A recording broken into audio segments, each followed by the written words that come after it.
Okay, so today what we're going to be looking at is inference questions. And inference questions can be identified by a number of common key phrases that you can see here. Make note of those phrases because they'll help you recognize inference questions on test day. More importantly, though, let's talk about what inference questions really do and require of you. So an inference question requires you to identify an inference. Well, what is an inference?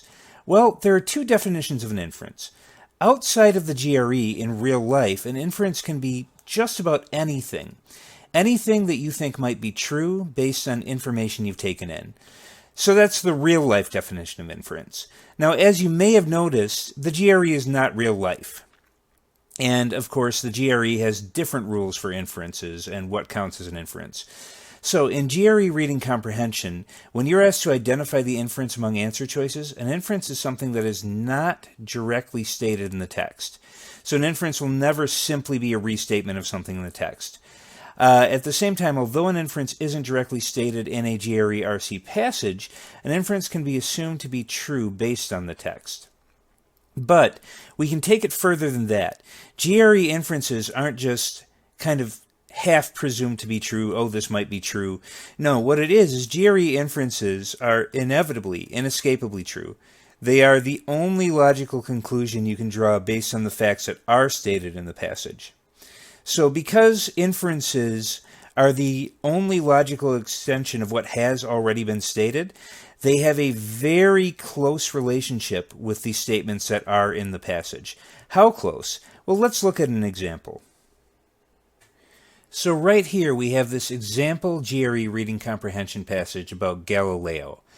And then we have three inferences, or proposed inferences, and you want to figure out which of these inferences actually would be inferences under the rules of the GRE. So if you could, pause the video, read the passage, see if you can spot which of the inferences are correct and which are incorrect, and then we'll talk about this. Okay, hopefully you've looked over everything by now. So let's take a look at each of these proposed inferences. The first one, Galileo's telescope was too small to detect the motion of any planet in retrograde. Well, they talk about Galileo's small telescope. So far, so good. And they say the motion of the planet was too slight to be detected by Galileo's small telescope. Well, what's the planet? The planet is the planet Neptune. So here we have Neptune. So what we do know is that Galileo's telescope was too small to detect the motion of Neptune in retrograde. Now the question is, does Neptune equal any planet? Well, here in real life, you could make an inference that Neptune is a planet, all planets have certain recognizable traits in the sky, maybe they all behave similarly enough in retrograde that Galileo's telescope couldn't detect any planet. But on the GRE, that's too much of a leap. The passage does not explicitly say that Neptune and all of the other planets were equally difficult to detect because of Galileo's small telescope. So we're going to say that that's actually not a correct inference. Okay, so now let's look at number 2. Galileo showed no interest in Neptune after 1613. Well, let's scan the passage for where 1613 is mentioned.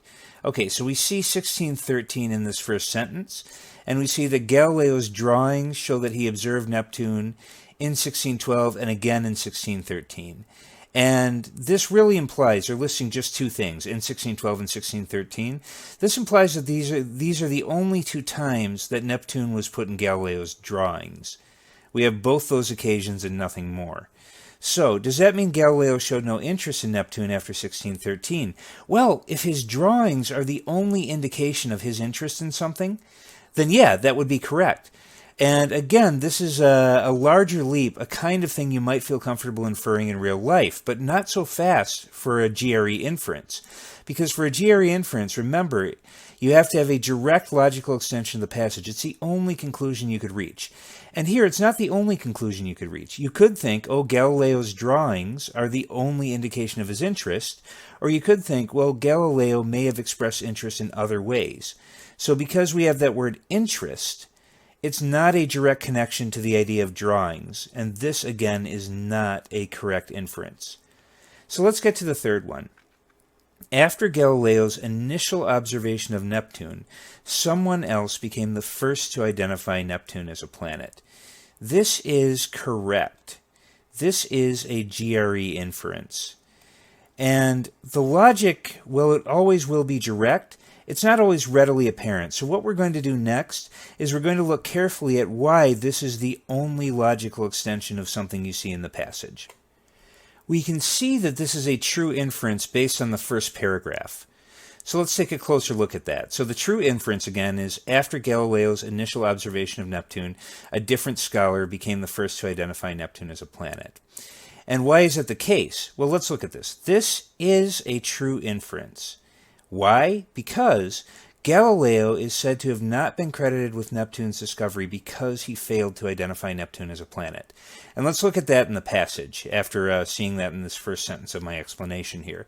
So, it says that Galileo's drawings show he first observed Neptune, that would be the initial observation of Neptune here, in 1612.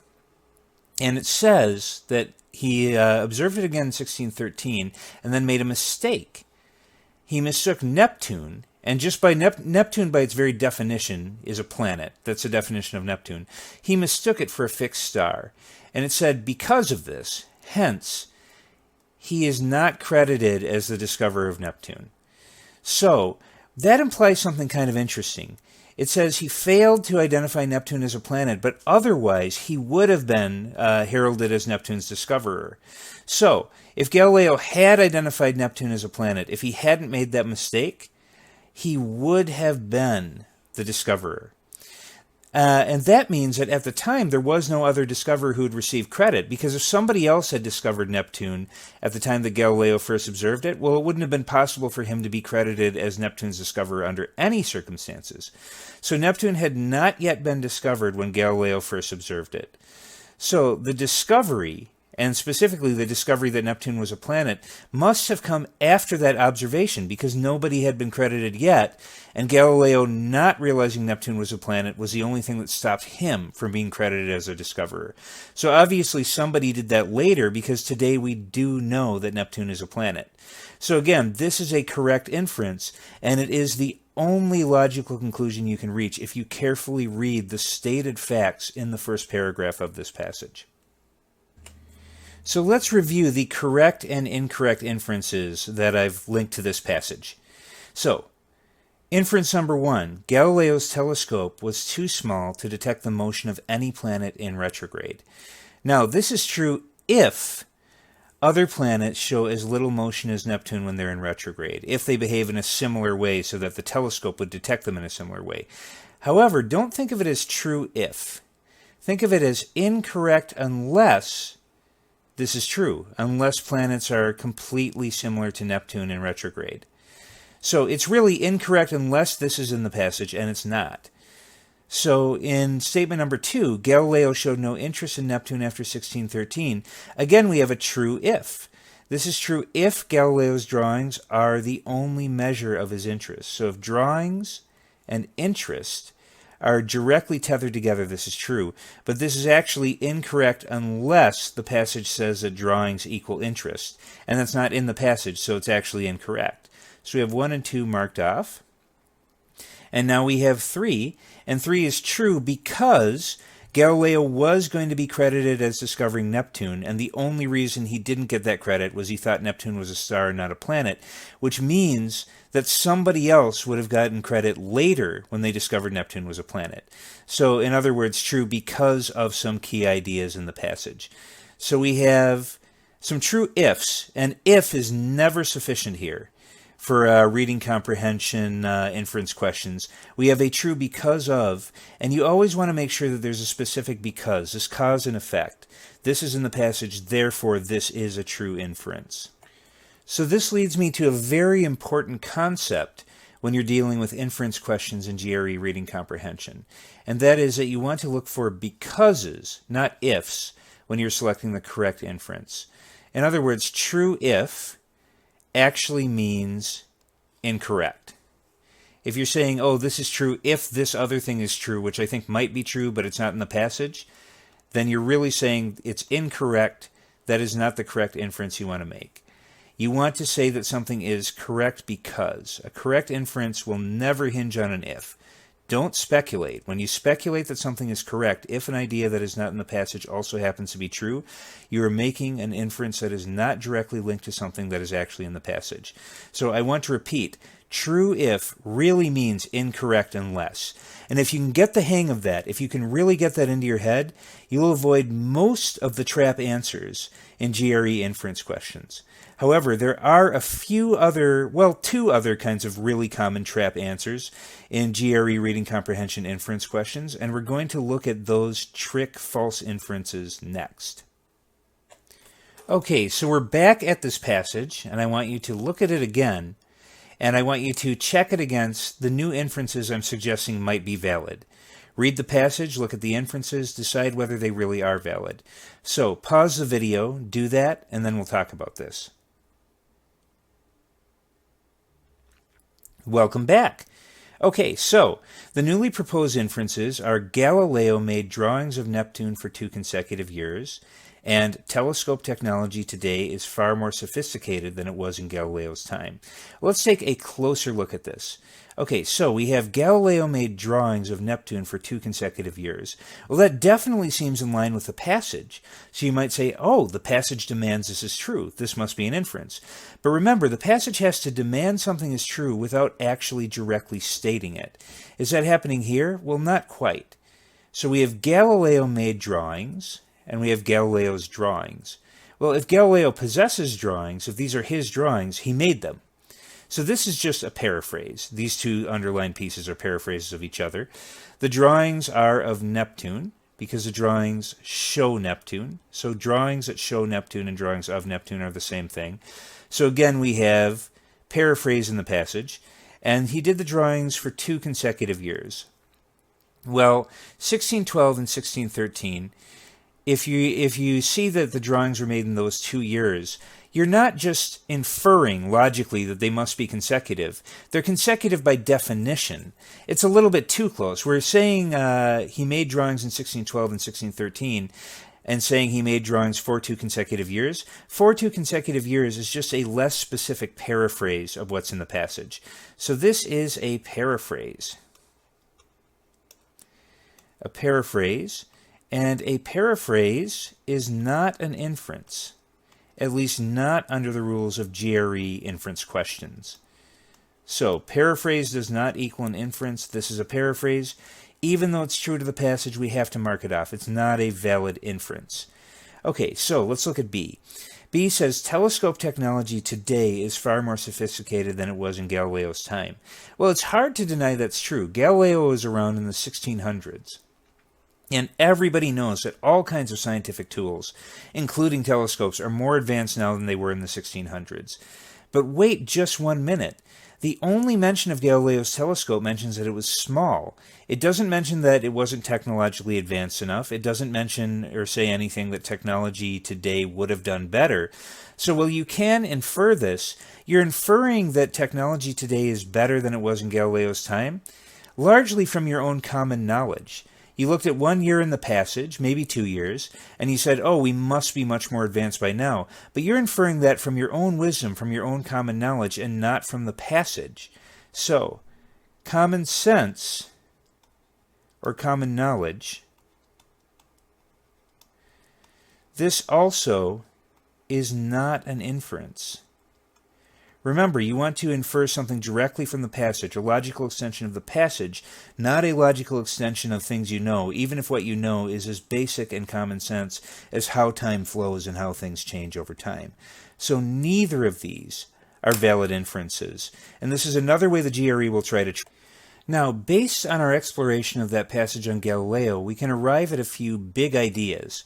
And if you really internalize these ideas, if you understand them, you'll have really good accuracy on these reading comprehension inference questions. So first idea is that you don't want the correctness of an inference to hinge on an if.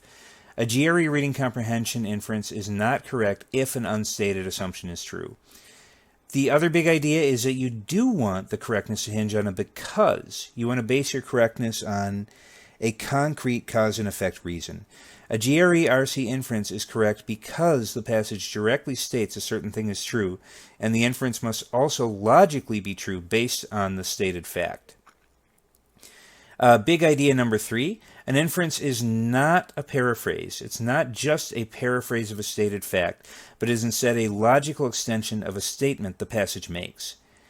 And then, big idea number 4, infer only from the passage. You don't want to use outside knowledge, even if that outside knowledge is obviously true. So, to recap, no ifs, focus on becauses, focus on, or avoid those paraphrases rather, and avoid using outside knowledge to make an inference. And those 4 big ideas should serve you well. With that in mind, we're going to look at a real GRE passage excerpt, or rather a real Magoosh GRE passage excerpt, and a full question, and we're going to see if we can use these big ideas to successfully navigate that question.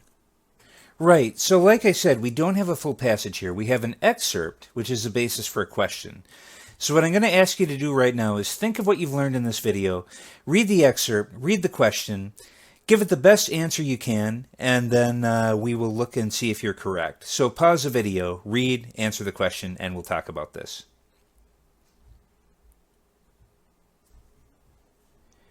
Right, welcome back. Let's take a look at the answers. Okay, so the first thing we want to say is that A actually is the correct answer. And what does A say? It says that when producing myelin, the human brain does not replace all of its oligodendrocytes at once. So, why is that correct? Well, replacing all of the oligodendrocytes at once, we see that toward the end of the paragraph. The oligodendrocytes are replaced, not some of them, the oligodendrocytes. So all of them are replaced when the animal needs to produce more myelin. So that's animal, not human. This is what happens in animal brains, and it says that's contrasting greatly with human brains. So presumably, if animals do something that contrasts greatly with what humans do, the humans are not doing what the animals do. So that's why that's correct. Okay, so let's look at B. B says only freshly replaced oligodendrocytes can produce new myelin in the human brain. Okay, so let's look at the passage itself. The passage says that oligodendrocytes are the cells that form myelin. So oligodendrocytes form myelin, but do they need to be freshly replaced? Well, in animals, they absolutely do. All of the oligodendrocytes are replaced every time an animal needs to replace myelin. So that's definitely the case there, but is that the case with humans? Well, it says that they lose those oligodendrocytes less drastically than animals do. They don't have a full replacement, but they could still be using replacing those cells because they need to replace them to make more myelin. Maybe. So this is incorrect unless human brains and those animal brains replace oligodendrocytes every time myelin is made. Maybe humans don't replace all oligodendrocytes every time myelin is made, but maybe they replace some. But we don't know that. This is incorrect unless that's explicitly stated in the passage, which it's not. Okay, so let's look at C. C. Oligodendrocytes provide other uses to the human brain besides the cells forming the myelin sheaths. Well, C again is clearly an incorrect answer because we've already marked A as correct. So, oligodendrocytes provide other uses to the human brain. Well, again, we see this opening sentence that we looked at before, that oligodendrocytes are the cells that form the myelin sheaths.